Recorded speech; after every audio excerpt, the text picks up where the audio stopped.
জামালপুর জেলার দেওয়ানগঞ্জ উপজেলার ডাংধরা ইউনিয়নে ইন্টারন্যাশনাল ডেভেলপমেন্ট এন্টারপ্রাইজ এনজিওর নামে 2000 মানুষের কাছ থেকে প্রায় 3 কোটি টাকা হাতিয়ে নিয়ে লাপাত্তা হয়েছে এনজিওটি।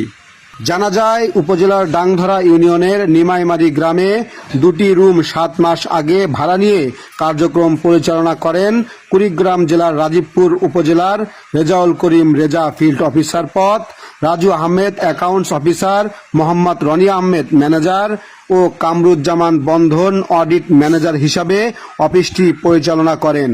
তারা অফিসে বিভিন্ন গ্রাম থেকে 13 জন কর্মী নিয়োগ দিয়েছিলেন, যাদের মাধ্যমে 3 কোয়ার্টার ঘর ও শিশুর ভাতার কার্ডের নাম দেওয়ার কথা বলে চর আমখাওয়া ও ডাংধরা ইউনিয়নের বিভিন্ন গ্রাম থেকে প্রায় 3 কোটি টাকা হাতিয়ে নিয়ে এখন লাপাত্তা ভুয়া এনজিওটি।